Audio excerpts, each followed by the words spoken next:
எரேமியா தீர்க்க தரிசன புஸ்தகம் 26வது அதிகாரம் 13வது வசனம். எரேமியா 26:13 வாசிக்க கேட்போம். இப்பொழுது நீங்கள் உங்கள் வழிகளையும் உங்கள் கிரியைகளையும் சீர்படுத்தி உங்கள் தேவனாகிய கர்த்தருடைய சத்தத்தை கேளுங்கள். அப்பொழுது கர்த்தர் உங்களுக்கு விரோதமாய் சொன்ன தீங்குக்கு மனஸ்தாபப்படுவார். தீங்குக்கு மனஸ்தாபப்படுவார், அதான் செய்தியின் தலைப்பு. தீங்குக்கு மனஸ்தாபப்படுவார். நம்முடைய வாழ்க்கையில் வருகிற தீமைகளை குறித்து கர்த்தர் மனஸ்தாபப்பட்டு அற்புதம் செய்வார். 2 சாமுவேல் புஸ்தகத்தில் 24வது அதிகாரம் 15-16 வசனம் சொல்லுகிறது. 2 சாமுவேல் 24:15-16. அப்பொழுது கர்த்தர் இஸ்ரவேலிலே அன்று காலமே தொடங்கி குறித்த காலம் வரைக்கும் கொள்ளை நோயை வரப்பண்ணினார். அதனால் தான் முதல் பெயர்சவா மட்டுமல்ல ஜனங்களில் 70,000 பேர் செத்து போனார்கள். தேவதூதன் எருசலேமை அழிக்க தன் கையை அதன் மேல் நீட்டின போது கர்த்தர் அந்த தீங்குக்கு மனஸ்தாபப்பட்டு, பாருங்க, அந்த தீங்குக்கு எருசலேம் அழிக்க கையை நீட்டுறான் தேவதூதன். அப்போது அந்த தீங்குக்கு மனஸ்தாபப்பட்டு ஜனங்களை சங்கரிக்கிற தூதனை நோக்கி, போதும், இப்போது உன் கையை நிறுத்து என்றார். அந்த வேளையில் கர்த்தருடைய தூதன் எபூசியனாகிய அர்வனாவின் போரடிக்கிற களத்திற்கு நேரே இருந்தார். தாவீது செய்த ஒரு பாவத்து நிமித்தம், யுத்த புருஷர்களை தொகையிட்டது நிமித்தம் ஆண்டவருக்கு கோபம் வந்து திடீரென்று கொள்ளை நோய் அனுப்பினார். இந்த ஜனங்களுக்குள்ள தேசத்தில் 70,000 பேர் மரித்து போகிறாங்க. அதோடு நிற்கல, ஆண்டவர் அனுப்பின தூதன் தன் கையை எருசலேமுக்கு நேராக நீட்ட போறான், மொத்தம் எருசலேம் அழிக்கிறதுக்கு. ஆண்டவர் உடனே மனஸ்தாபப்படுறாரு. உடனே ஆண்டவர் சொல்லார், நிறுத்து, போதும். அவருக்குள்ள ஒரு, ஏன் இவ்வளோ அவசரமா இவ்வளோ காரியத்தை செய்யணும் அப்படின்னு மனஸ்தாபப்பட்டுட்டார். அதனால அந்த வாதை உடனே நிறுத்தப்பட்டது. பாருங்க, கோபம் வருது அவருக்கு. கொஞ்சம் அழிவும் சந்திச்சிட்டாங்க. ஆனாலும் அவருக்கு ஒரு மனஸ்தாபம் உண்டாச்சு. சரி, போதும், தூதன்ட்ட சொல்லிட்டாரு, போ, அழிச்சிட்டு வா. நம்ம பிசாசு காட்டிலும் தேவன் அனுப்புகிற வாதைகள் தூதன் தான் பயங்கரமாக கிரியேசுவான் பூமியில் அழிவுக்கு. எல்லாமே அவர்கிட்ட தான் இருக்குது. நன்மையை அனுப்புவதும் தீமையை அனுப்புவதும் எல்லாம் ஆண்டவர்கிட்ட தான் இருக்குது. சோதம் கோமர பட்டணத்தில் அக்கினியை ஊற்றி அழிச்சார். நோவா காலத்தில் தண்ணியை ஜலப்பிரளயத்தை உண்டாக்கி எல்லாத்தையும் அழிச்சார். எல்லாமே அவருக்கு ஆக்கவும் சக்தி உண்டு, அழிக்கவும் சக்தி உண்டு. மனஸ்தாபப்பட்டுட்டாருன்னா நம்ம மேலே அவருக்கு இறக்கம் உண்டாயிரும். அவருக்கு மனஸ்தாபம் வரலைன்னா இறங்கவே மாட்டார். அழிவுக்கு தீர்மானிச்சவங்களை மொத்தம் அழிக்க அனுமதிச்சிருவார். நியாயாதிபதிகள் புஸ்தகம் 2வது அதிகாரம் 18வது வசனம். நியாயாதிபதிகள் 2:18. கர்த்தர் அவர்களுக்கு நியாயாதிபதிகளை எழும்ப பண்ணுகிற போது கர்த்தர் நியாயாதிபதியோடு கூட இருந்து அந்த நியாயாதிபதியின் நாட்களிலெல்லாம் அவர்கள் சத்துருக்களின் கைக்கு அவர்களை நீங்களாக்கி ரட்சித்து வருவார். அவர்கள் தங்களை இறுக பிடித்து ஒடுக்குகிறவர்கள் நிமித்தம் தவிக்கிறதுனாலே கர்த்தர் மனஸ்தாபப்படுவார். அவர்கள் தங்களை இறுக பிடித்து ஒடுக்குகிறவர்கள் நிமித்தம் தவிக்கிறதுனாலே மனஸ்தாபப்படுவார் கர்த்தர். ஒடுக்குற நிமித்தம் தவிக்கிறதுனாலே கர்த்தர் மனஸ்தாபப்படுகிறார். சில நம்மை ஒடுக்குவாங்க, நெருக்குவாங்க, நம்ம வளரக்கூடாதுன்னு ஒடுக்குவாங்க. இஸ்ரேல் ஜனங்களை எகிப்தில் ஒடுக்குனாங்க, தவிச்சாங்க. சுமை சுமக்கிற வேலையை கொடுத்து ஒடுக்கிறாங்க, கஷ்டப்படுத்தினாங்க. ஆண்டவர் ஆடு மேய்த்து கொண்டிருந்த மோசேட்ட பேசினார். மனஸ்தாபப்படுகிறார். உங்கள் வீட்டில் யாராவது காரணம் இல்லாமல் அவங்கள ஒடுக்குனா மனஸ்தாபப்பட்டுருவார். இப்போ நம்ம யாரையும் ஒடுக்கக்கூடாது. இது ஆப்போசிட்டாகவும் எடுக்கணும் இந்த செய்தியை. நம்ம ஒரு மனைவியை கணவன் ஒடுக்கக்கூடாது, ஒரு கணவனை அராஜகம் பண்ணி மனைவி ஒடுக்கக்கூடாது, பிள்ளைகளை காரணம் இல்லாமல் பெற்றோர் ஒடுக்கக்கூடாது, பெற்றோர்களை பிள்ளைங்க ஒடுக்கக்கூடாது, சிநேகிதலை ஒடுக்கக்கூடாது. அதாவது ஒடுக்குதல் என்றால் காரணம் இல்லாமல் அவர்களை நெருக்கி அழிக்க பார்ப்பது. ஏன்னா அந்த ஒடுக்கப்படுவருடைய கண்ணீர் ஆண்டவர் பார்த்துருவோம். அந்த கஷ்டம் அனுபவிக்கிறாங்கல்ல காரணம் இல்லாமல், அவங்க பக்கத்தில் ஆண்டவர் இறங்கி வருவார். அந்த ஒடுக்கப்படுறதுனால தவிக்கும் போது கர்த்தர் மனஸ்தாபப்படுகிறார். அதனால் உண்மையிலே நம்ம தான் ஒடுக்கப்படணும். கர்த்தருடைய பிள்ளைங்க ஒடுக்கப்படுறதுக்கு அனுமதி கொடுக்கணும். நெருக்குவாங்க பல ரூபத்தில். நீங்கள் நேர்மையாக போகும்போது, நேர்வழியாக போகும்போது, ஜெபத்தோடு போகும்போது, நீதிமானாக வாழும்போது, பரிசுத்தவனாக வாழும்போது, யாருக்கும் தீங்கு செய்யாமல் வாழும்போது கர்த்தர் நிறைய அனுகூலமான கதவுகளை திறந்து உங்களை படிப்படியாக எல்லா விதத்திலும் வேலை, தொழில், வியாபாரம், வீடு, சொத்து, ஆஸ்தி, செல்வாக்கு, நற்பெயர், பிள்ளைகளுடைய படிப்பு, பிள்ளைகளுடைய திருமண வாழ்க்கை, பிள்ளைகளுடைய பரிசுத்தம், பிள்ளைகளுக்கு நல்ல ஐக்கியங்கள் எல்லாம் அப்படி நம்ம கண்கள் பார்க்கத்தக்கதாகவே நடந்து கொண்டே இருக்கும்.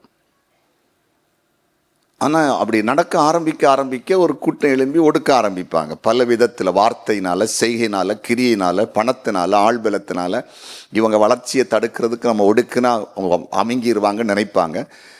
ஆனால் ஆண்டவர் பார்க்குறார். அவர் நீதியுள்ள நியாயாதிபதி இருக்கிறதுனால நம்ம காரணம் இல்லாமல் ஒடுக்கப்பட்டுட்டோன்னா கர்த்தர் நம்ம பட்சத்தில் வந்துடுவார், கிரியை செய்வார். ஏன்னா அவர் நீடிய பொறுமை உள்ளவராயிருந்து நியாயம் செய்கிறாராம். கொஞ்சம் பொறுத்து போவார். ஆனால் நியாயம் செய்ய ஆரம்பிக்கும் போது பட்டயத்தை கருக்காக்கி விடுவார். அப்போ ஒடுக்கப்படுவதனால் உண்டான அந்த தவிப்பை அவர் பார்த்து மனஸ்தாபப்பட்டார். நீங்கள் ஒடுக்கப்படுறீங்களா, மற்றவங்களை ஒடுக்குறீங்களா, அது உங்களுக்கு தான் தெரியும். நீங்கள் மற்றவங்களால் ஒடுக்கப்படுறீங்களா, அல்லது நீங்கள் யாராவது ஒடுக்குறீங்களா? ஒடுக்குதல்னா ஃபேமிலிக்குள்ளே ஒடுக்குதல் எப்படி இருக்கும்? சிலர் சிலரை டார்ச்சர் பண்ணுவாங்க, மிரட்டுவாங்க. சில ஆட்களை மிரட்டி ஃபேமிலிக்குள்ளேயும் அப்படி தான் சில பழக்க வழக்கங்கள், சிலர் மிரட்டும். அவன்கிட்ட இது இருக்குது, இப்படி இருக்குது, இதை பாரு, அவன் அப்படி பண்ணுவேன், இப்படி பண்ணுவேன். சில மனைவிமார புருஷர்கள் மிரட்டிகிட்டே இருப்பாங்க ஏதாவது ஒரு சின்ன காரியத்தை வச்சு. சில மனைவிகள் புருஷனை மிரட்டிகிட்டே இருப்பாங்க. உன்னை பாரு, நான் இப்படி பண்ணுவேன், அப்படி பண்ணுவேன், உன்னை நான் சொல்லுவேன், உன்னை இப்படி பண்ணிடுவேன், உன்னை பார்த்துக்க, அதை பண்ணுவேன், இதை பண்ணுவேன். ஏதோ ஒரு காரியம் என்றைக்கோ ஒன்று பண்ணியிருப்பாங்க. அதை மன்னித்து மறந்து அங்கே போயிருக்கலாம் என்றைக்கும். அப்படி மிரட்டுவாங்க. சில காரியம் ஆகிறதுக்கு மிரட்டுவாங்க. ஆண்கள்கிட்ட பெண்கள்கிட்ட உண்டு. நீ இதை செய்யறது தரலன்னா, எனக்கு வாங்கி தரலன்னா எனக்கு கூட்டிகிட்டு போகிறேன், நான் சாவும் பாரு, ஒன்றுக்க பேரை அழிச்சுட்டான் சாவும் அப்படின்னு சொல்லுவாங்க. அப்படிப்பட்ட கேரக்டர் உண்டு சிலருக்குள்ள. இருக்கான்னு பாருங்கள், செக் பண்ணுங்க. இது மோசமான பற்றி. இது ஒடுக்குது மற்றவங்களை. நீ என்ன ஒன்று இப்போ என்ன கூட்டிகிட்டு போகணும், இல்லைன்னா இதை வாங்கி தரணும், இல்லை எனக்கு அம்மா வீட்டுக்கு நீ விடணும், இல்லைன்னு நான் சாவும் பாரு. அந்த ஆள் அப்படி திணறுவார். உடனே என்ன செய்யணும்? நியாயம் அங்கே இருக்கும். ஒரு தினத்தில் நான் நியூஸ் பார்க்கும்போது ஆப்கானிஸ்தானத்தில் இப்போ தலிபான் ஆட்சி நடக்குது. ஆப்கானிஸ்தான் நாட்டில் ஒரு காலம் அமெரிக்க படைகள் அங்கே இருந்து அந்த ஆதரவாக செயல்பட்டிருந்து ஒரு குறிப்பிட்ட காலத்திலே ட்ரம்ப் போனத்தோட ஆட்சிக்கு நான் வந்த உடனே அந்த படைகளை வாபஸ், அவங்க தேர்தல் அறிக்கையில் சொல்லியிருந்தாங்க, ஆப்கானிஸ்தான்லேருந்து நாங்கள் படையை வாபஸ் பெறுவேன்னு சொல்லியிருந்தாங்க. வாபஸ் பெற்றாங்க. இப்போது அது தலிபானுங்கிற, அதாவது அது ஒரு அவங்க பார்வைக்கு அது ஒரு தீவிரவாத அமைப்பாகத்தான் எல்லாருக்கும் தெரியுது. அவங்க கட்டுப்பாடில் இருக்குது. அப்போது கொஞ்சம் சட்டம், ஒரு 75-80 புதிய சட்டம் கொண்டு வந்திருக்காங்க. அதில் 2 சட்டம் என்னென்னா, பெண்களை, குழந்தைகளை ஆண்கள் அடிக்கலாம், எலும்பு மட்டும் உடையக்கூடாது.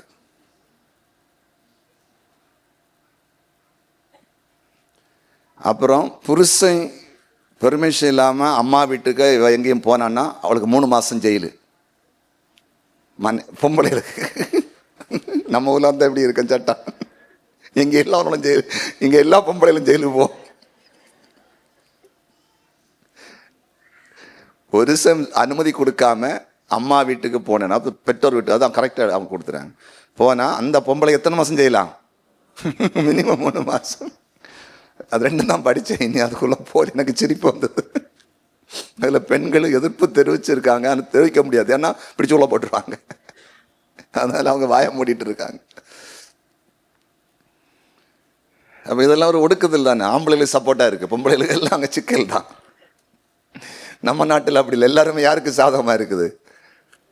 இப்போ நம்ம நாட்டில் இருக்க சட்டம் என்னது, ஒரு காலத்தில் நமக்கு ஒரு அப்பா அம்மா சொத்து காரியங்கள் எல்லாம் அவங்க எழுதி தந்துட்டாங்கன்னா முடிஞ்சு.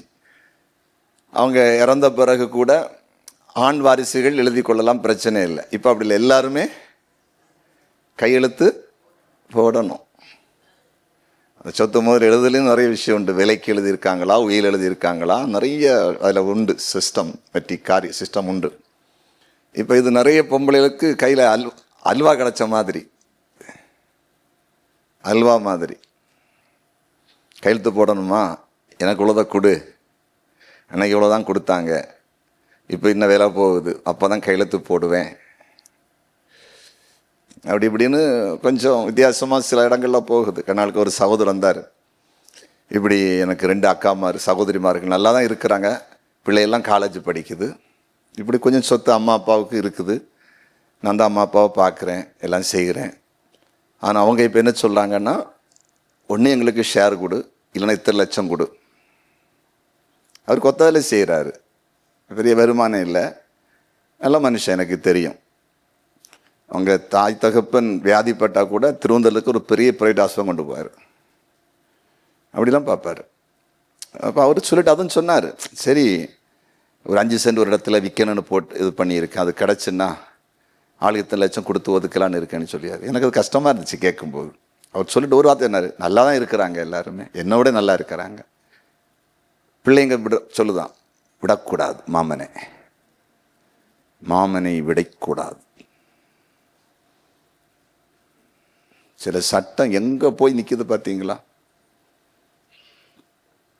ஒரு காலத்தில் வரதட்சணை கொடுமை என்று கேஸ் பயங்கரமாக இருக்கும், கேள்விப்பட்டிருக்கீங்களா? ஏதாவது சின்ன சின்ன தப்பு பண்ணுவாங்க, என்ன நடக்குன்னு தெரியாது. ஒரு என்ன கொடுமைப்படுத்திட்டாங்கன்னு ஒரு பொம்பளை கேஸ் கொடுத்துட்டுனா, அல்லது ஒரு டெத்து நடந்துன்னா, முதல்ல அந்த புருஷனுக்கு அம்மா அப்பா அண்ணன் தம்பி அக்கா தம்பி எல்லாம் ஜெயிலு தான், அதுக்கப்புறம் தான் ஜாமீன். ஒரு காலம் அப்படி இருந்து, இப்போ அது எப்படி இருக்குன்னு தெரியல அந்த சட்டம் எனக்கு. எல்லாம் கிடுங்கி எல்லாம் அப்படி ஒரு மாதிரி தொடக்கடையெல்லாம் நடுங்க எல்லாருக்கும். இதோ வேணேன்னு செய்துட்டேன், கொஞ்சம் ஸ்பீடான பார்ட்டி பாரு, நான் இருந்த ஒன்றை வாழ விட மாட்டேன், செத்தோம் பாரு ஒன்று, நான் எழுதி வச்சுன்னு சாவேன், எல்லாம் நீ தான் காரணம், உன் அக்கா காரணம், அண்ணன் தான். அதோ சிலது பாவம், அதுக்கு என்னன்னே தெரியாது, எல்லாம் சேர்த்து ஜெயிலில் கொண்டு போயிடுவேன். அப்புறம் விசாரணையில் அது காலங்கள் ஆகும், பின்ன ஜாமீன் எடுத்து கொண்டு கோர்ட்டில் போராடி எடுத்து வரணும்னா. இப்போ நான் என்ன சொல்கிறேன், இந்த மாதிரி சில ஒடுக்குதல் எப்போவுமே நம்ம ஒரு ஆளை டார்ச்சர் பண்ணியோ நெருக்கியோ மிரட்டியோ ஒரு வீட்டுக்குள்ளே கூட நம்ம இதை சாதிக்கக்கூடாது.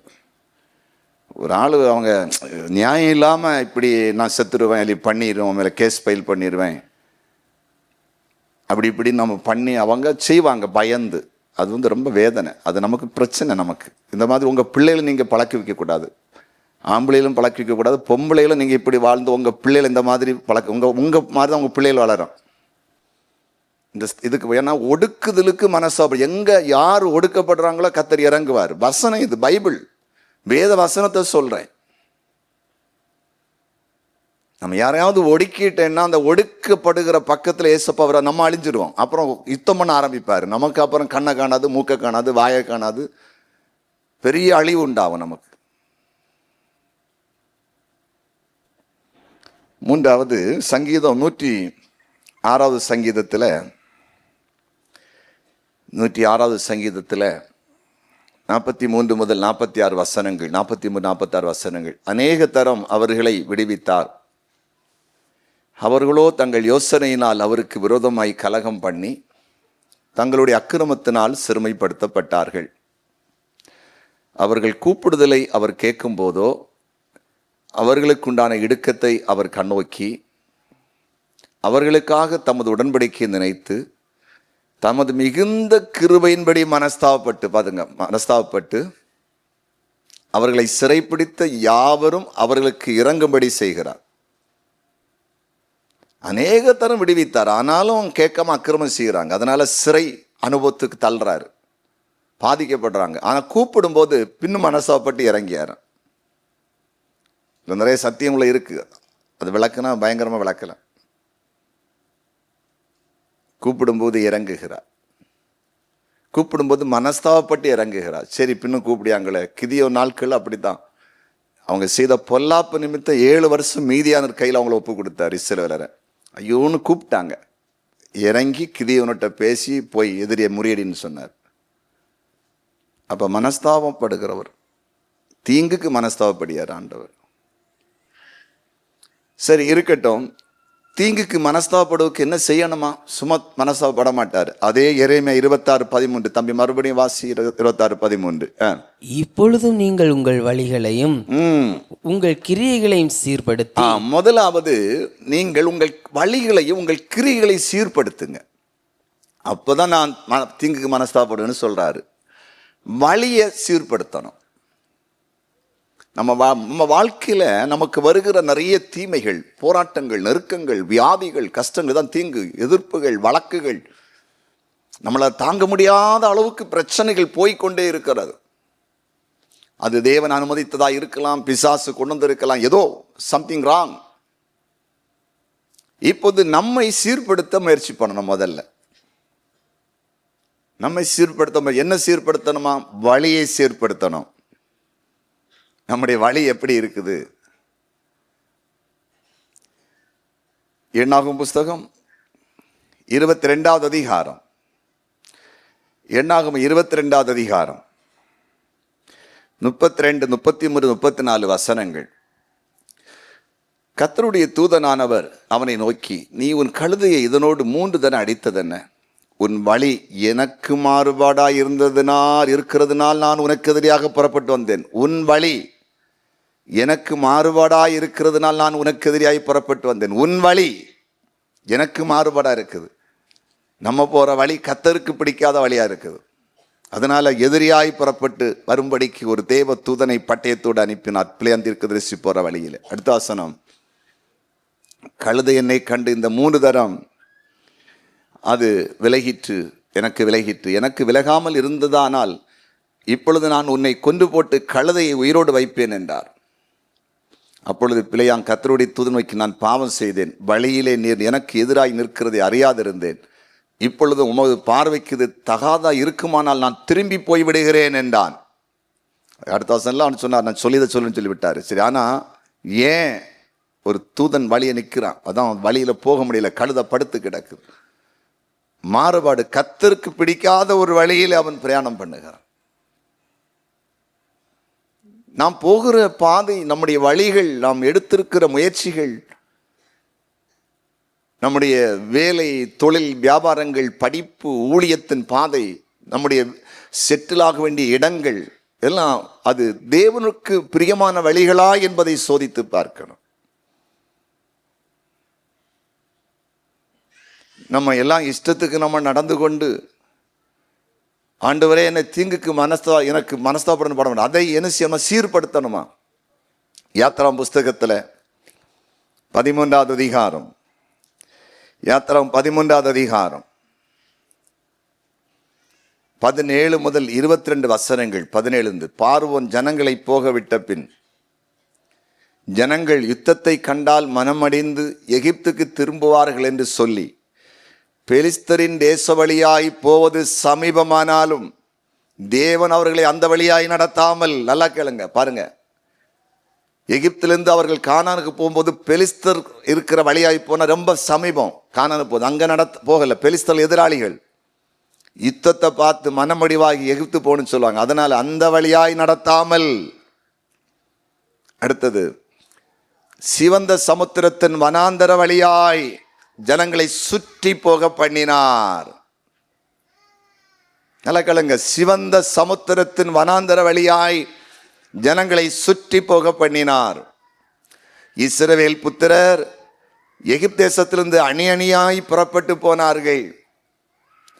மோசே தன்னோடு கூட யோசேப்பின் எலும்புகளை எடுத்துக்கொண்டு போனான். தேவன் நிச்சயமாய் உங்களை சந்திப்பார், அப்பொழுது உங்களோடு கூட என் எலும்புகளை இவ்விடத்தில் கொண்டு போங்கள் என்று யோசேப்பு சொல்லி இஸ்ரவேல் புத்தரை உறுதியாய் ஆணையிடும்படி செய்திருந்தான். அவர்கள் சுக்கோத்திலிருந்து பிரயாணப்பட்டு வனாந்தரத்தின் ஓரமாய் ஏத்தாமிலே பாளையம் இறங்கினார்கள். அவர்கள் இரவும் பகலும் வழி நடக்க கூடும்படிக்கு கர்த்தர் பகலில் அவர்களை வழி நடத்த மேக ஸ்தம்பத்திலும் இரவில் அவர்களுக்கு வெளிச்சம் காட்ட அக்னி ஸ்தம்பத்தில் அவர்களுக்கு முன் சென்றார். பார்த்தீங்களா, கர்த்தர் சொன்ன வழியில போகும்போது மேக ஸ்தம்பத்திலும் அக்னி ஸ்தம்பத்திலும் கர்த்தர் கூட போறாரு. அடுத்த வசனம், பகலிலே மேகஸ்தம்பம் இரவில் அக்னி ஸ்தம்பம் ஜனங்களிடத்தில் விலகி போகவில்லை. கர்த்தர் காண்பிக்கிற வழியில் போகும்போது கர்த்தர் விலக மாட்டார். சில நேரத்தில் நம்ம நினைப்போம் இது குறுக்கு வழி, இலகுவா போயிடலான்னு. அங்கே பெரிய யுத்தம் நடக்கும், பெரிய பிரச்சனை நடக்கும். நம்ம வாழ்க்கை சில நேரத்தில் அது மோசமாக இருந்தால கர்த்தர் சுற்றி கொண்டு போகிறாரு. அது அவருக்கு தான் தெரியும். ஆனால் அவர் விரும்புகிற வழியில் நம்ம போகும்போது அவர் வழியில் வருவார் காக்கிறதுக்கு. நம்ம வழியில் போனால் கிருபை விலகம் இருக்க மாட்டார். இன்னைக்கு நிறைய பேர் இந்த பூமியில் இஷ்டத்துக்கான அவங்க வழி தான் கேட்ட சொல்லுவாங்க, தேவனுக்கு சித்தமானபடி நடக்கட்டும். ஆனால் நம்ம அதை திரும்பி பார்த்தோன்னா அது தேவனுக்கு விருப்பமில்லாத பாதைகளாக இருக்கும். நம்ம எடுத்த முடிவுகள், முயற்சிகள், செய்த காரியங்கள், சில திருமணங்கள், சில வேலைகள், சில தொழில் நம்ம செய்கிற காரியங்கள் எல்லாமே கர்த்தருடைய வசனத்துக்கு விரோதமாய், கர்த்தருக்கு பிரியமில்லாமல் அத்தனையும் இருக்கும். அது அப்படின்னா தேவன் எப்படி அந்த வழியை அவர் அங்கீகரித்தாரு? தேவனுக்கு சாட்சி இல்லாத, தேவனுக்கு விருப்பம் இல்லாத, வசனத்துக்கு உட்படாம, தேவனுடைய நாம மகிமைப்படாத, தேவனை குறித்து சபையில சாட்சி சொல்ல முடியாத வழிகள் கர்த்தர் கொடுத்த வழிகளா? எனக்கு ஆண்டவர் சாராய கடை திறக்கும்படிக்கு உதவி செய்து பணத்தை தந்தான் எவனா சாட்சி சொல்ல முடியுமா சபையில? அது கர்த்தர் கொடுத்த வழியா? நான் கஞ்சா விட்டு இவ்வளவு பணம் சம்பாதித்தேன், கர்த்தர் கொடுத்த சாட்சி சொல்ல முடியுமா? நான் லஞ்சம் வாங்கி இவ்வளவு சம்பாதித்தேன் எவனா சாட்சி சொல்ல முடியுமா?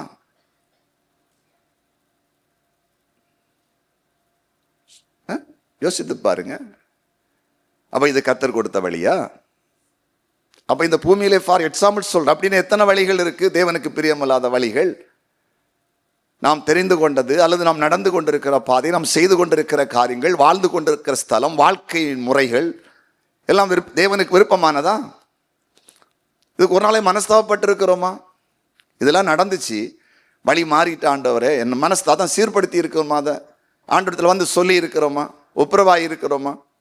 நடந்து போச்சு. நான் இப்போதான் வசனத்தை அறிகிறேன், சத்தியத்தை கேட்குறேன், நான் மாறுபாட வழியில் போயிட்டேன். அது கூட இல்லையே, யாரும் செய்யாததா? உடனே வரும் ஒரு துணிகரம், இது யாரும் செய்ய இல்லையா?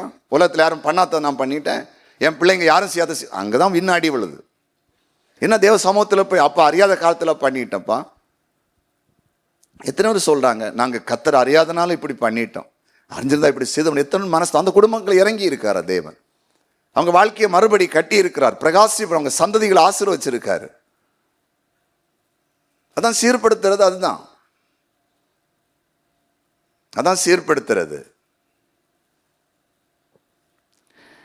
பாருங்களேன், ஏசாயா 55 அதிகாரம் 8-9 வசனங்கள். ஏசாயா 55 8-9 வசனங்கள். என் நினைவுகள் உங்கள் நினைவுகள் அல்ல, உங்கள் வழிகள் என் வழிகளும் அல்லவென்று கர்த்தர் சொல்றார். பூமியை பார்க்கிலும் வானங்கள் எப்படி உயர்ந்திருக்கிறதோ அப்படியே உங்கள் வழிகளை பார்க்கிலும் என் வழிகளும், உங்கள் நினைவுகளை பார்க்கலும் என் நினைவுகளும் உயர்ந்திருக்கிறது. அப்படின்னு சொல்றார். உங்க வழி என் வழி கிடையாது. பூமியிலிருந்து வானம் எப்படி உயர்ந்திருக்கிறது அப்படி உங்கள் வழிகளை பார்க்கலும் என் வழி உயர்ந்திருக்கிறது. நம்முடைய வழிகளா தேவனுடைய வழிகளா? நம்முடைய விருப்பமா தேவனுடைய விருப்பமா? தேவன் சொல்லுகிறத செய்கிறதா, நாம் விரும்புகிறதை செய்கிறதா? அங்குதான் ஒரு பெரிய போராட்டமே இருக்கு இந்த பூமியில. தேவன் போராடுகிறார். அவருடைய பாதையிலே, அவருடைய வழியிலே, அவருடைய சித்தத்தை நம்மை கொண்டு போகணும். ரொம்ப போராடுவார். ஒரு குறிப்பிட்ட காலம்தான் போராடுவார், அப்புறம் போராட மாட்டார். மனிதனிடத்தில் அவர் எப்போதும் போராடுவதில்லை, விலகிடுவார். இஷ்டத்துக்கு போயிட்டு வா.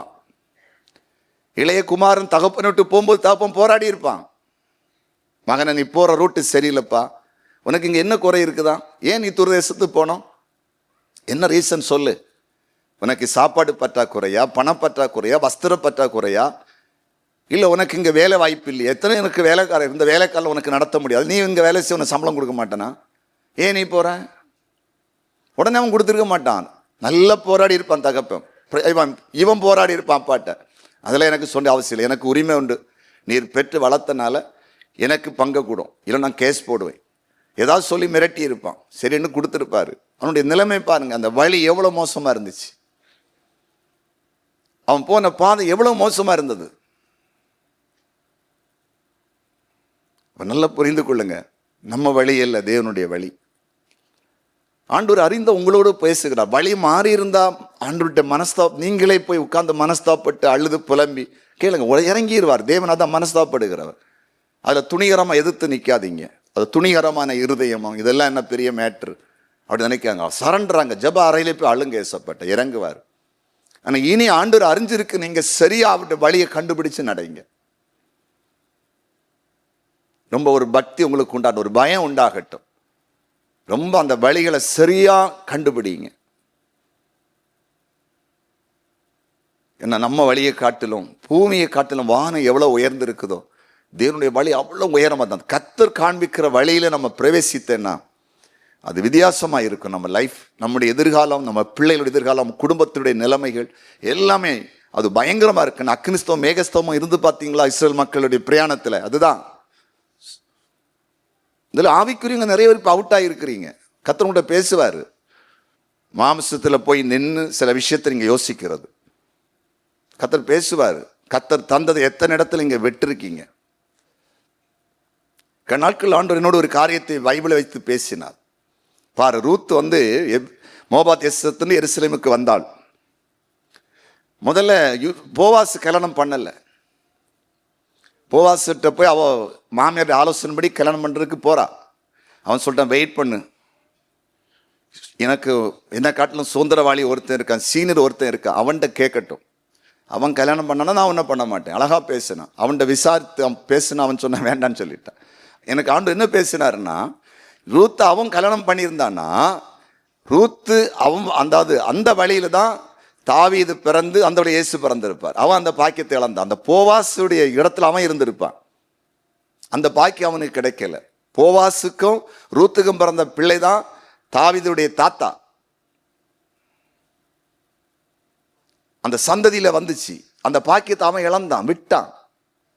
சிலர் அப்படிதான் விடியது. எப்படி, அழகு இல்லையே, பணம் இல்லையே, பொருள் இல்லையே, கண்டவன அழகு கூட்டின்னு நடக்கணும். இல்லை, கூட்டி நடந்த என்னத்துக்கு, கூட்டி கொண்டு நடந்த என்னத்துக்கு, கூட்டிக்கொண்டு வாழணுமே. கூட்டி கொண்டு உலகத்துக்கு நடந்து உலகம் அடுத்தவன் பார்க்கறதுக்கா, கண்ணு போடுவதுக்கா, கல்யாணம் பண்ணது அடுத்தவன் பார்க்கறதுக்கா, நம்ம மனைவிய நம்ம புருஷன் அடுத்தவ பார்க்கறதுக்கா? அது கர்த்தர் வைக்கட்டும். வாழ்றதுக்கு இல்லை குடும்பம், வாழ முடியும். அப்பதான் அது கர்த்தருடைய லீடிங் வேணும், இல்லை நடத்துதல் வேணும். இல்லை, ஒன்று நான் சொல்றேன், சில நேரங்களில் கர்த்தர் ஒரு காரியத்தை லீட் பண்ணி நடத்தும் போது நீ அதை விட்டேன்னா அப்புறம் 1000 இடத்துல நீ வைக்கப்படுவேன். அதுலேயும் ஆண்டவர் கைவிடுவார். திருமண விஷயத்துல மட்டும் இல்லை, நிறைய விஷயத்துல. இந்த திருமண விஷயத்துல நிறைய ஆவிக்கிறதுல கோட்டை விட்டு நிறைய பேர் மாட்டி கிடக்குறீங்க. அது நீங்க மன்னிப்பு கேளுங்க. தேவ சமூகத்தில் போய் துணிகரா மைன நிற்காதீங்க. நீங்க தான் மன்னிப்பு கேட்கணும். தேவன் கொண்டு வந்த ஒரு வரனை எடுத்துக்கொள்ளாத ஒரு பெண் வீட்டார், அதாவது தேவன் கொண்டு வந்த ஒரு மகளை எடுத்துக்கொள்ளாத ஒரு ஆண் வீட்டார், அந்த லீடிங்கில் ஆண்டவர் நடத்தி கொண்டு வரும்போது அதை கைவிடப்பட்டவர்கள் அதிலிருந்து இன்னைக்கு உள்ள வர முடியாமல் நிறைய பேர் இருக்கிறாங்க. அந்த ஆசீர்வாதத்தை இழந்து நிற்கிறாங்க. சில வேளை உலக பிரகாரம் அவங்க சுதந்திரிச்சிருந்தாலும் கண்ணீரின் பாதையில் இருக்கிறாங்க. ஆண்டுடைய கிருபை இல்லை, அங்கே அக்கினிஸ்தம்பம் இல்லை, மேகஸ்தம்பம் இல்லை, வழிநடத்துதல் இல்லை, இக்கட்டு ஆபத்திலே விடுதலை இல்லை, போராட்டத்தில் வெற்றி இல்லை. தெளிவா புரிந்து கொள்ளுங்க. கடந்த காலம் நிறைய பேர் தவறு பண்ணிட்டு இனி ஆவிக்குரியவர்கள் நீங்கள். இப்போ உலக மக்கள் அல்ல, நாம் இப்போது தேவனுடைய பிள்ளைகளாக நம்ம தெரிந்து கொள்ளப்பட்டு இருக்கிறோம். இது தீர்க்க தரிசன செய்தி. இனி போய் கல்யாணத்துக்கு கொடுக்கணுமா வேண்டாமா காண்பீங்கன்னு தீர்க்க தரிசனம் கேட்க வேண்டிய தீர்க்க தரிசன செய்தி. இது உள்ள ஏத்திட்டீங்கன்னா இதன்படி கர்த்தர் உங்களுக்கு வழிகளை காண்பித்து நடத்துவார். ஏசியா 53வது அதிகாரம் 6வது வசனம். ஏசியா 53:6. நாம் எல்லாரும் ஆடுகளைப் போல வழி தப்பி திரிந்து அவனவன் தன் வழியிலே போனோம், கர்த்தரோ நாம் எல்லாருடைய அக்கிரமத்தை அவனை விளப்பண்ணினார். ஏன் இயேசு சிலுவைக்கு போனார்? எல்லாம் அந்த ஆட்டை போல வழி தப்பி திரிந்தவன் தன் வழியிலே போனார்களா? அவன் இஷ்டத்துக்கு போனான், அவன் இஷ்டத்துக்கு போனான். அதனால எல்லாம் அடிபட்டு நாரிச்சு. இவங்களை காப்பாத்துறதுக்கு இயேசு போகிறார் சிலுவைக்கு. குற்றமற்ற தேவன் குற்றமுள்ளோரை போல் சிலுவையில் தொங்குகிறார் பரிகாரியார். எதனால? நம்ம வழியை விளக்குனதுனால உள்ள பாதிப்பு மனுக்குள்ள அழிஞ்சு கிடக்குது. அதை மீட்டெடுப்பதற்கு பரிசுத்தமான தெய்வம் நம்முடைய பாவத்தை அவர் சுமக்கிறார். புரியுதா? நம்ம செய்கிற தப்புக்கு அப்பா அம்மா அவமானப்படுவாங்க, அடி வாங்குவாங்க. அதே போல இயேசு அடி வாங்குறாரு. எதுக்கு? வழி மாறி போனதுனால. பிள்ளைங்க கரெக்டாக போனால் பெற்றோர்கள் எங்கேயும் தலை குனியாண்டாம, எங்கேயும் அடிபட வேண்டாம, எங்கேயும் போய் நின்று கெஞ்சண்டாம, போலீஸ் ஸ்டேஷனில் போய் காத்து கிடக்க வேண்டாம. அவ பைபிள் என்ன சொல்லுது? அவனவன் ஆடுகளை போல தன் தன் வழியிலே போனோம். இஷ்டத்துக்கு போனோம், இஷ்டத்துக்கு போனோம். அதனால ஆண்டவருக்குள்ள இருக்கிற நீங்க உங்க பிள்ளைகளுக்கு சொல்லுங்க, கேட்கலாம் விட்டுருங்க. நீங்க ஒரு நாள் வரும் அடிபட்டு நாரி, ஏசு அவங்களுக்கு தரிசனமாகட்டும், பேசட்டும், கொண்டு வரட்டும், கர்த்தர் கிரியை செய்வார். சரி இருக்கட்டும். இப்போ முதல்ல வழிகளை என்ன செய்யணுமா? சீர்படுத்தணும். ரெண்டாவது அதே எரேமியா 26:13, இப்பொழுது நீங்கள் உங்கள் வழிகளையும் உங்கள் கிரியைகளையும் சீர்படுத்தி. ரெண்டாவது சீர்படுத்தணும். கிரியன் என்னது? நம்ம செய்கிற வேலைகள். கிரியைன்னா ஒர்க்கு, ஆங்கிலத்தில் கிரியைன்னா ஒர்க்கு. கிரியை மீன்ஸ் ஒர்க்கு. ஆண்டவர் தன் கிரியைகளெல்லாம் 6 நாட்களில் முடித்து 7ஆம் நாள் கிரியை, வேலை செய்வது, படைப்பது, அதான் கிரியைன்னா அதான் அர்த்தத்தை தெளிவாக புரியணும். கிரியை சீர்படுத்தணும். ரோமர் 2ஆம் அதிகாரம் 6, 7, 8 வசனங்கள். 6, 7, 8 வசனங்கள். தேவன் அவனுடைய கிரியைகளுக்கு தக்கதாய் அவனுக்கு பலன் அளிக்கிறார். சோர்ந்து போகாமல் நற்கிரியைகளை செய்து மகிமையும் கனத்தையும் அழியாமையும் தேடுகிறவர்களுக்கு நித்திய ஜீவனை அளிப்பார். சண்டைக்காரராயிருந்து சத்தியத்திற்கு கீழ்ப்படியாமல் அநியாயத்திற்கு கீழ்ப்படுகிறவர்களுக்கோ உக்கிர கோபாக்கனை வரும். இதெல்லாம் கிரியை. சண்டைக்காரராயிருந்து, சண்டைக்கோழி, எப்பவும் சண்டை தான். சண்டைக்கு குறவே யார் சண்டையை தொடங்கினது? கோபக்காரன் சண்டையை மதக போல திறந்து விடுவானா? கோபக்காரி. டேமில் தண்ணி திறக்க பார்த்துருக்கீங்களா? பேச்சு பாரு. இப்போ தண்ணி திறக்கும்போது நியூஸில் வரும், தண்ணி திறக்கப்படுது. அங்கே அமைச்சர்கள் அல்லது கலெக்டர் எல்லாரும் போவாங்க, எல்லா டேமும் விடும், திறந்து அங்கே விடுவாங்க. மதக திறந்தோன்னா ஆற்றுல தண்ணி வரும். அதே போல் கோபக்காரங்க தான் சண்டையை கிளப்பணுமா? மதக போல திறந்து விடும். அப்போ யார் அதாவது சண்டையை கிளப்பினது? அவனவன் கிரியைக்கு தக்கின பலம் அவனுக்கு. நற்கிரியை செய்யணுமா? கிரியை என்ன கிரியை? நம்ம வாழ்க்கையில் என்ன கிரியை இருக்குது? சபைக்கு வந்த பிறகு ஏதாவது ஒன்று மாறி இருக்கா? ஏதாவது ஒரு சின்ன கிரியை. அது எத்தனையோ வருஷம் வந்தோம். நம்ம வாழ்க்கையில் மற்றவங்க சொல்லபடி இன்னைக்கு நம்ம ஜெபம் பண்ணோம். புறஜாதிகளெல்லாம் பார்க்கறதுக்கு பணக்காராக தான் ஜெபித்தோம், அது ஓகே. புறஜாதிகளெல்லாம் பார்த்து சுற்றி இருக்கிற மக்கள் எல்லாம், அந்த வீட்டில் இப்போ சண்டை இல்லை, இந்த வீட்டில் இப்போ அடி இல்லை, இவங்க வீட்டில் ஒரு அமைதி முன்னால் போல கிடையாது. இப்போ அந்த புருஷன் அவன் குடிக்க மாட்டாங்கிறான், அவனும் இப்போ அதுக்கு சண்டைக்கு யாருக்கும் போக மாட்டாங்கிறான். பிள்ளைகளும் இப்போ ஒழுங்காக நடக்குது. இப்போ கொஞ்சம் ஏழைகளுக்கெல்லாம் கொடுக்குறாங்க, ஒரு மரண வீட்டுக்கெல்லாம் போகிறாங்க, ஒரு கல்யாண வீட்டுக்கெல்லாம் போகிறாங்க. நல்லது, நிறைய காரியத்தில் மாற்றம் இருக்குது. இப்போ வேலைக்காரனுக்கு சம்பளம் ஒழுங்காக குடிக்கேன், அதில் வேலைக்கு போனால் ஒழுங்காக வேலை செய்யான். முன்னே அப்படி இல்லை, வேலை செய்ய மாட்டான், இப்போ வேலை செய்யான். ஏதாவது ஒரு வேலை செய்கிற இடத்துலையோ ஊர்லேயோ எங்கேயாவது ஒரு மாற்றம் இருக்குதா? முன்னால் ரொம்ப கல பேசிகிட்டு இருப்போம், வாய் சும்மா டாரா ஒன்றும் இருக்காது, எப்போவுமே புலம்பிகிட்டே இருக்கும். நம்மளை ஒன்றும் பேச விடாது, அதே பேசிகிட்டே இருக்கும். ஆனால் இப்போ வாய் கொஞ்சம் குறைஞ்சிருக்கு, கொஞ்சம் அமைதியாக இருக்குது. ஏதாவது ஒரு சாட்சி இருக்குதா? கிரியை மாறி இருக்கா? ஏதாவது கொஞ்சம்? நான் கேட்குறேனே, உங்களை பற்றி இந்த சர்ச்சைக்கு வரக்கு முன்னால் இருந்த சில குணங்கள் மாறி இருக்குதுன்னு யாராவது ஒருவர் உங்களை பற்றி சொல்ல முடியுமான்னு கேட்குறேன். என்ன மாறி இருக்கு? எல்லாம் மாற வேண்டாம், ஏதாவது ஒரு சில காரியமாவது. கிரியை சீர்படுத்தணும். வழியை சீர்படுத்துறது ஒன்று, கிரியை வேற. அது வழி பெரிய குழப்பம், கிரியை அதுக்கு மேலே மோசமானது. கிரியை நமக்குள்ளே இருந்து பேசியது, நடக்கியது, செய்யது, கொடுக்கல் வாங்கல், இதெல்லாம் கிரியை. சிலப்பம் வழி கரெக்டாக இருக்கும், கிரியை மோசமாக இருக்கும். ஆண்டவருக்கு வழி தான் வந்திருப்போம், கிரிய மோசமாக இருக்கும். அந்த கிரிய நிமித்த ஆசீர்வாதம் வராது. யோனாவின் புஸ்தகம் 3வது அதிகாரம் 10வது வசனம். யோனா 3வது அதிகாரம் 10வது வசனம். அவர்கள் தங்கள் பொல்லாத வழியை விட்டு திரும்பினார்கள் என்று தேவன் அவர்களுடைய கிரியைகளை பார்த்து தாம் அவர்களுக்கு செய்வென்று சொல்லி இந்த தீங்கை குறித்து மனஸ்தாப்பட்டதை செய்யாது. இந்த அவர்கள் கிரியைகளை பார்த்து தேவன் மனஸ்தாபப்பட்டாராம், தீங்கு செய்யக்கூடாதுன்னு. கிரிய மாறணும்.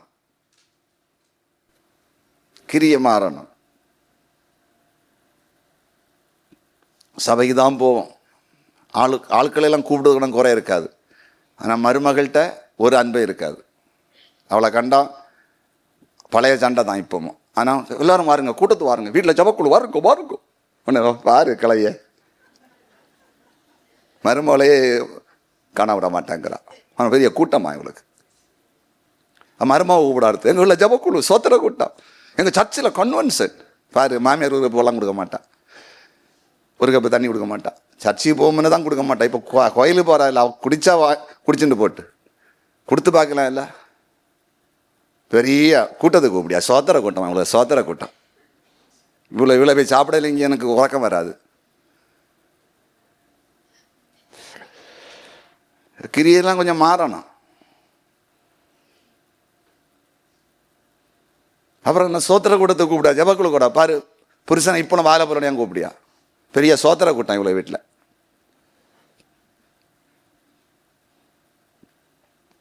இந்த கிரியெல்லாம் மாறட்டும், கிரியை சீர்படுத்துங்க.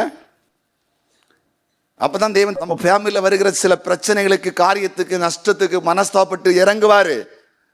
அதுக்கு தான் சொல்றாரு, வழியை சீர்படுத்து முதல்ல, அப்புறமா கிரியை சீர்படுத்து.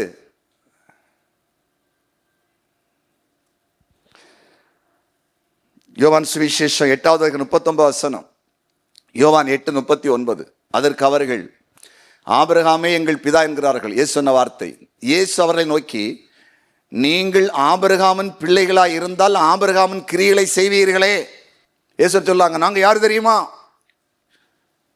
யூதர்கள் சொல்றாங்க, நாங்கள் ஆபிரகாமுக்கு சந்ததி, ஆபிரகாம பிள்ளைங்க. நீர் யாரு? இவர் சொல்லாரு, சரி ஓகே, ஆபிரகாம் எப்படி வாழ்ந்தான் தெரியுமா? அவனுக்குள்ள எவ்வளவு விசுவாசம் இருந்தது, எவ்வளவு ஜபம் இருந்து, எவ்வளவு விட்டு கொடுக்குற மனப்பா இருந்தது. நீங்க உங்கள்ட்ட என்ன இருக்கா? நாங்க அந்த மதத்தை சார்ந்தவங்க, இந்த மதத்தை சார்ந்தவன்னு சொல்றியே, உனக்கிட்ட கிரியை இருக்குதான்னு கேட்கிறார் இயேசு. கிரியை இல்லையே, ஆபிரகாம்னு சொல்றியே முற்பிதான்னு, ஆபிரகாம் ஏதாவது ஒரு குணமாவது இருக்குதா அப்படி கேட்கிறார். ஒரு அலையிலே சொல்லுங்களேன். எரேமியா 26:13. மீண்டும் எரேமியா 26:13. இப்பொழுது நீங்கள் உங்கள் வழிகளை உங்கள் கிரியைகளை சீர்படுத்தி உங்கள் தேவனாகிய கர்த்தருடைய சத்தத்தை கேளுங்கள், அப்பொழுது கர்த்தர் உங்களுக்கு விரோதமாய் சொன்ன தீங்கு மனசப்படாது. இந்த சீர்படுத்திட்டு, வழியை சீர்படுத்திட்டு, கிரியை சீர்படுத்திட்டு, இப்ப கர்த்தர் பேசுவதா கேளுங்க. சத்தம் அப்ப இனி சத்தம் வரும், பேசும்போது அதை கேட்டு செய்யுங்க, மனசாகப்படுவார். உபாகமம் 28:1. இன்று நான் உனக்கு விதைக்கிற உன் தேவனாகிய கர்த்தருடைய கட்டளின்படி எல்லாம் நீ செய்ய நீ கவனமாய் இருக்கும்படிக்கு அவர் சத்தத்திற்கு உண்மையாய் செவி கொடுப்பாயானால், அவர் சத்தத்திற்கு உண்மையாய் செவி கொடுப்பாயானால் உன் தேவனாகிய கர்த்தர் பூமியில் உள்ள சகல ஜாதிகளில் உன்னை, நாம இது மட்டும் வாசிப்போம், உன் தேவனாகிய கர்த்தர் பூமியில் உள்ள சகல ஜாதிகள் உன்னை மேன்மையாக ஆண்டு சொல்லாரு. என் சத்தத்துக்கு உண்மையாக செவி கொடுத்தா மேன்மையாக வைப்பேன். அது கேட்க மாட்டான். வழியை சீர்படுத்தினா, கிரியை சீர்படுத்தினா சத்தம் வரும், கர்த்தர் பேசுவார். வழியை சீர்படுத்தாம, கிரியை சீர்படுத்தாம சத்தம் வந்தாலும் பிரயோஜனம் இல்லை, வரவும் செய்யாது. ஆண்டவர் நமக்கு ஏற்ற நல்ல வார்த்தைகளையும் ஆலோசனைகளையும் வழிநடத்தலையும் தெளிவாக கொண்டு வர மாட்டார். மனஸ்தாபமும் உண்டாகாது தேவன் மேல. அதில் இன்னைக்கு நிறைய பேர் தீங்கு அனுபவிச்சுட்டு இருக்கலாம், உபத்திரப்பட்டு இருக்கலாம், நெருக்கப்பட்டு இருக்கலாம், வியாதி, அகோரம், பண நெருக்கடி, கஷ்டம், நிந்தனை, அவமானம், குடும்பம் எழுந்தேறல, முன்னேறல, பிசாசு வீட்டுக்குள்ள உலாவி கொண்டு கிடக்கிறான். ஒரே வழி, முதல்ல வழியை சீர்படுத்துங்க. உங்க வழி கரெக்டா இருக்குதான்னு செக் பண்ணுங்க, சீர்படுத்துங்க, மனஸ்தாபப்படு. நீங்க அதுக்கு மனஸ்தாபப்படுங்க, தப்புன்னு. கிரிய உங்க குணங்கள்ல மாற்றம் இருக்கான்னு பாருங்க, அதை சீர்படுத்துங்க. அப்புறம் ஆண்டவர் பேசுவார். நான் பேசுறது கர்த்தர் இப்ப பேசிட்டு இருக்கிறாரு சபையில, பைபிள் கொண்டு பேசுவார். பிரசங்கத்தில் பேசுவார், கர்த்தர் மெல்லிய குரல்ல பேசுவார். கேட்டு வாழுங்க. உங்களை ஆண்டவர் பெரிய காரியம் செய்யும்படிக்கு உயர்த்துவார். தீங்குக்கு மனஸ்தாபப்பட்டு எல்லா தீமையும் உங்களை விட்டு விலக்குவார். எழுப்பி நிற்போமா? ஆண்டவர் நல்லவர். ஆழமான சத்தியங்களை தேவன் கொண்டு வந்தார். காதுள்ளவன் கேட்க கடவன். பலிகளை பார்க்கலும் கீழ்ப்படுதலே உத்தமம். கேட்டுட்டு போறதில்லை, கேட்டதன்படி வாழுவது. இன்றைக்கு ஆண்டு முக்கியமாக சொன்னது, உன் வழியை சீர்படுத்து, உன் கிரியை சீர்படுத்து. பொய்யான பித்தலாட்டமான வாழ்க்கை மாறட்டும். நீ தப்பு பண்ணிட்டு அடுத்த மேலே பழி போடுறதை விடு. இந்த மாய்மலமான காரியம், பொய்யான காரியத்தை விடு. சரியா கர்த்தருடைய வழியை கண்டுபிடி. தேவன் காண்பிக்கிற வழியில போ. சில வேளையில கடந்த காலம் அந்த வழியை விட்டுருந்தீங்கன்னா, மனஸ்தாபப்பட்டு ஏசப்பட்ட மன்னிப்பு கேளுங்க. இன்னும் துணிகரமா இருக்காதீங்க. சகோதரிகளே சகோதரர்களே, இன்னும் துணிகரமா இருக்காதீங்க. கிரிய மாறி இருக்கான்னு பாருங்க. சொல்லிட்டு சொல்லலன்னு சொல்றது, பொய் சொல்றது, வார்த்தைகளை மாத்தி பேசுறது, சந்தர்ப்பம் ஏற்றபடி பேசிக்கொள்ளுது, மற்றவங்க நம்புற மாதிரி எடுத்து மாத்தி கதையை அடிக்கிறது, இதெல்லாம் மாறட்டும். கிரிய மாறட்டும். கிரியையில ஒரு மாற்றம் வரட்டும். நற்கிரியைகளை செய்யுங்க. ஆண்டவர் நிச்சயமா உங்களோடு பேசுவார். அவருடைய சத்தத்தை கேட்பீங்க, மனஸ்தாபப்படுவார். அப்போ வழிகளையும் கிரியைகளை சீர்படுத்தும் போது நிச்சயமாகவே ஆண்டவர் தீங்குக்கு மனஸ்தாபப்படுவார். அன்பு சகோதரியே, அருமையான சகோதரே, இன்னைக்கு நீங்க அனுபவித்து கொண்டிருக்கிற தீங்குக்கு விடுதலையாக்கப்படணும். கர்த்தர் மனஸ்தாபப்படணும். அப்பதான் விடுதலை. அந்த மனஸ்தாபம் வரணும்னா வழியையும் கிரியையும் கண்டிப்பா சீர்படுத்தி கொள்ளுங்க. இன்னைக்கு அர்ப்பணிங்க. ஒரு நிமிடம் வலது கரத்தை உயர்த்தி எல்லாரும் வாய்களை வந்து சொல்லுங்க, ஏசப்பா, என்னுடைய மாறுபாடான வழிகளை எனக்கு சுட்டி காட்டும். என்னுடைய கிரியைகள் இருக்கிற தவறுகளை, என்னுடைய பேச்சு, சிந்தனைகள், செயல்பாடுகள் இருக்கிற குற்றம் குறைகளை எல்லாம் எனக்கு சுட்டி காட்டும். அதை சீர்படுத்த நான் என்னை அர்ப்பணிக்கிறேன். ஆண்டவரே, எங்க வாழ்க்கையில் இருக்கிற தீமைக்கு எங்களை விலக்கும், தீங்குக்கு எங்களை விலக்கும். எல்லா பிரச்சனைகளும், போராட்டங்களும், நெருக்கங்களும் எங்கள் குடும்பத்தை விட்டு விலகி போகட்டும் என்று சொல்லி கேளுங்க. கர்த்தர் கிருபை பாராட்டுவார். இயேசுவின் நாமத்தில் நிச்சயமாகவே உங்க குடும்பத்தில் இருக்கிற தீங்குகளை கர்த்தர் மனஸ்தாபப்பட்டு விலக்குவார். வியாதியை விலக்குவார், பிசாசின் போராட்டத்தை விலக்குவார், பிரிவினைகளை விலக்குவார், பிரச்சனைகளை விலக்குவார், சண்டையை விலக்குவார், கடன் பிரச்சனையை விலக்குவார். அதிசயங்கள் நடக்கும். எல்லாரும் கைகளை தட்டி கர்த்தருக்கு நன்றி செலுத்து. ஆண்டவரே, உமக்கு நன்றி செலுத்து. ஆலயத்தில், இணையதளத்திலும், டிவியில் அமர்ந்திருந்த ஒவ்வொருவரையும் ஆசீர்வதிங்க. இன்னைக்கு கேட்ட சத்தியத்தை நம்முடைய பிள்ளைகள் தங்கள் வாழ்க்கையை நடைமுறைப்படுத்தட்டும். இன்னும் இந்த செய்தியை யூடியூபில் போய் கேட்கிற அநேக மக்கள் இருப்பார்கள். கவனமாய் சத்தியத்தை கேட்டு தங்கள் வாழ்க்கை அநேகர் அர்ப்பணித்து ஆசீர்வதிக்கப்பட கிருபை தாரும். இயேசுவின் நாமத்தில் பிதாவே, ஆமேன், ஆமேன், ஆமேன். அல்லேலூயா.